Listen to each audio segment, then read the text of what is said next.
When fall comes, usually the garden starts to wind down, and that doesn't mean just the yard, that also means the vegetable garden. That's when I clean everything up, but it is also the perfect time to put in a raised bed and be prepared for next spring. I love fall because you have a little bit more time to play around with things.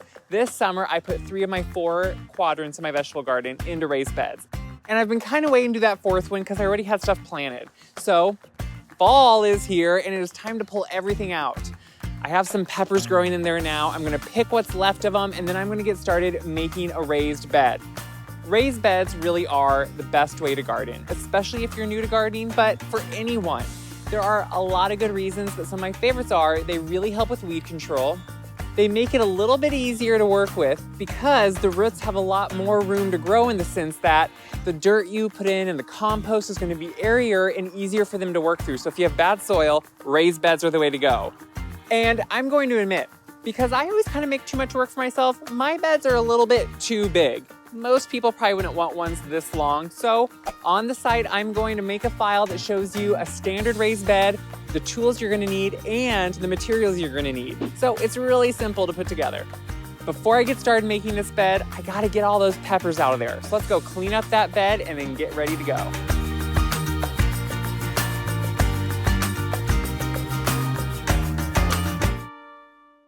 If you're making a raised bed out of wood, and I like to use untreated cedar, these are the components you are gonna need.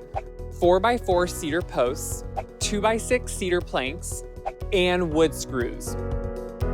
As you probably noticed, I have 2 different sizes of cedar planks. My end pieces are gonna be a lot shorter. I don't like to go over 4 foot because you can't reach it then from either side. And then my side pieces, those are a little bit too long, so I'm giving you the right dimensions. Have the lumberyard cut to size what you need for end pieces and side pieces. I always use untreated cedar because you don't always know what they treat cedar with. I know it sounds like a good idea. Oh, it's treated cedar, it's gonna last forever. No, who knows what chemical they put in there, then that's gonna seep into your vegetables and then you're gonna eat that.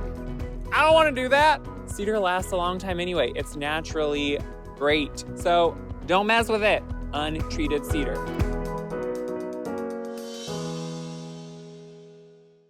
So I keep this pretty simple, no frills. It's a big rectangle, no wider than 4 feet because that way you can reach it from both sides fairly easy.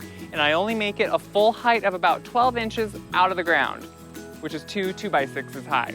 To me, that's the right size. You can go taller, just more work.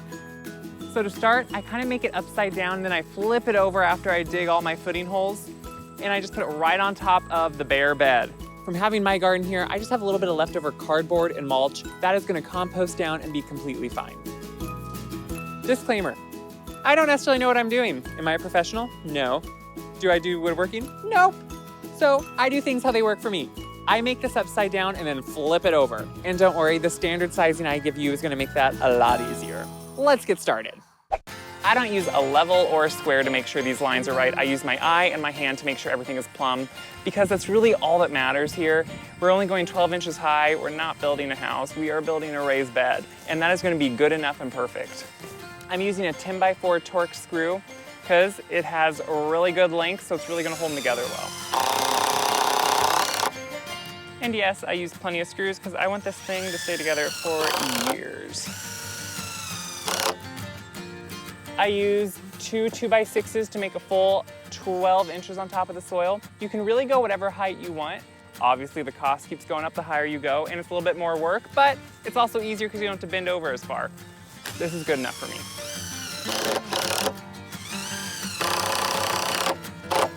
Now let's go to the other end and put in another post. I'm making an extra long bed, so I need to connect 2 long cedar planks together. That's why I'm only going halfway on this post, so the other one can butt up to it halfway. You probably won't want yours 24 foot in length. That's a little long, but I'm overly ambitious, so. For yours, obviously follow the instructions given.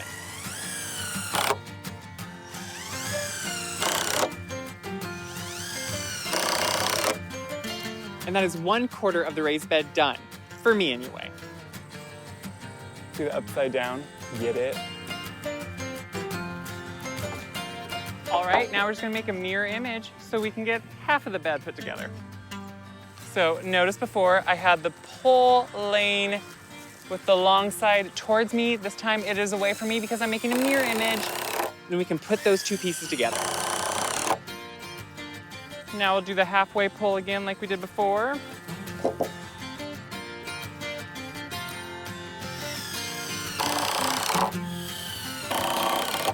Now let's put an end piece on.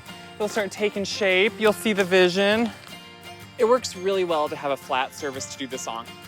As you can see, I eyeball most of it, but to make sure all your corners are straight and everything is matching up, if you have a piece of plywood or one of the other planks you're not using laid down, that's really gonna help it be plumb. You could be all professional and use like a square or other tools too, but it's a raised bed. This is not rocket science.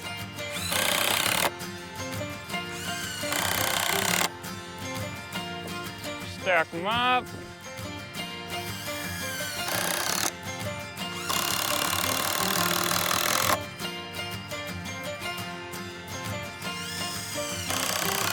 And we have 1/2 done.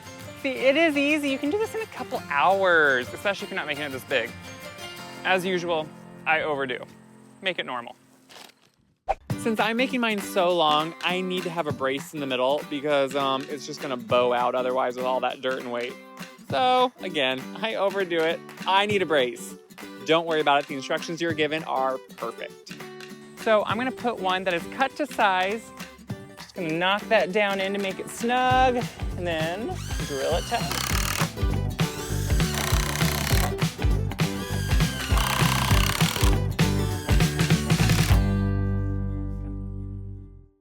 So now that half it's done, it is the exact same thing for the other side, and then we will marry the two sides in beautiful garden unity.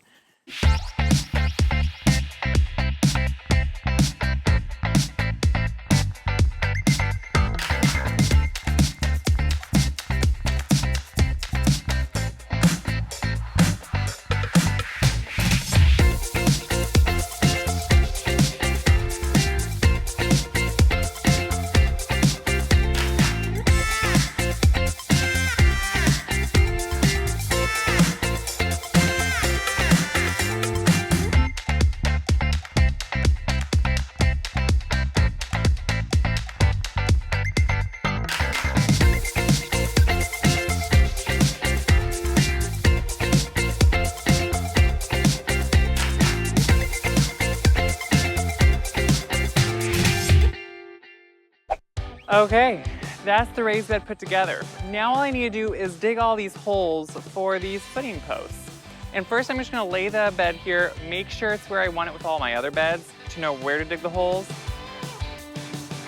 I'm gonna mark each post so I know where the holes need to be, then flip the bed away and start digging.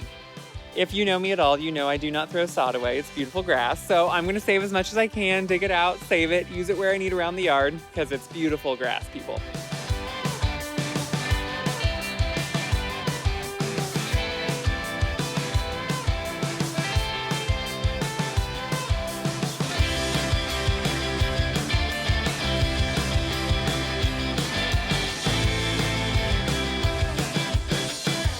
I like to use a measuring tape to make sure my holes are big enough.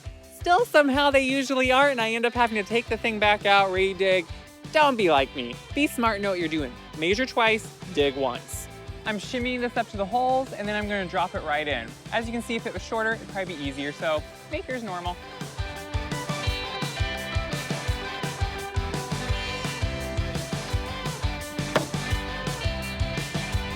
Next, if you dug any of the holes too deep, you can obviously just backfill some of that dirt.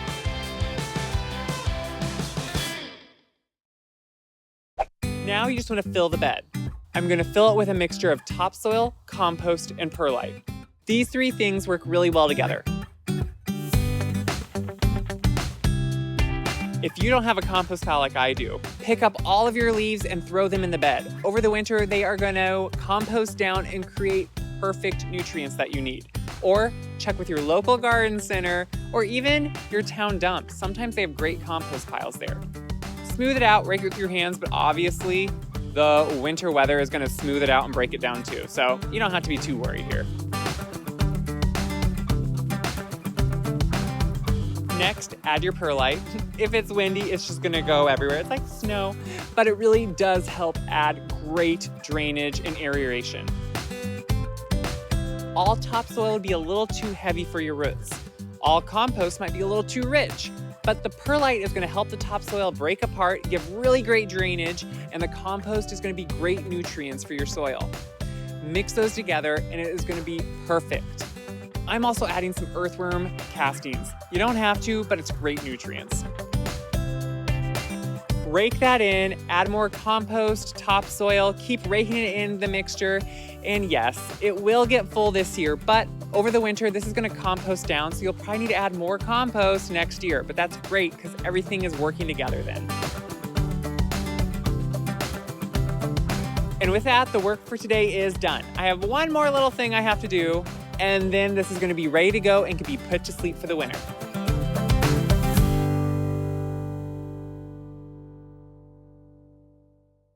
Few days later, and I just need to finish up my bed. It has settled in nicely, feels really good to have all 4 done. They look great together. I'll probably want to add 2 more, who are we kidding? To finish these up, I like to add some post caps and some finials. This is not needed at all. It's completely optional, but it really does finish them off. Because come on, the garden has to look pretty too, so let's just finish these up. I am just eyeballing this to make it perfect and screwing it right on. So nice to have these right in them already, so they're ready to go. The screws are right there. I don't even need to make a pilot hole for it. Perfect. I'm just gonna take a top piece or a cap, screw that right on. It has a hole already in it. And then take a finial that already has the screw in it too, and just screw it right in there. Mine is so long, so I'm putting it at each corner and then also at the 2 posts in the middle. 6 total, but it is worth it.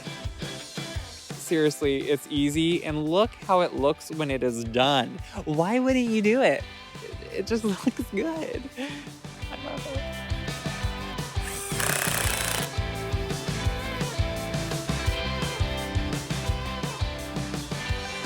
Voila! It really does just kind of finish it off perfectly. It's like, oh, hello, pretty garden. The plants need something nice to look at too.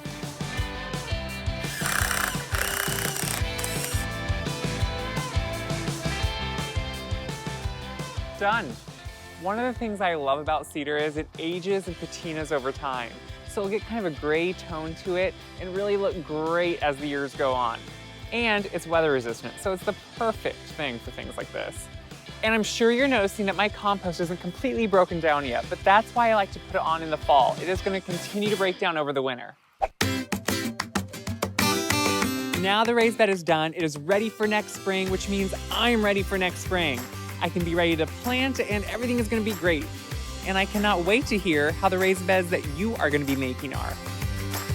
Obviously, this is just a quick overview on how a raised bed goes together. I'm putting the standard instructions up on the website. And if you have any questions, don't hesitate to ask. I won't necessarily know the answer, but I will try. Isn't that the point of this? We can all work together and figure out the best way to do it. Make sure to leave a comment, let me know what you're thinking, share this around because I love to hear from you.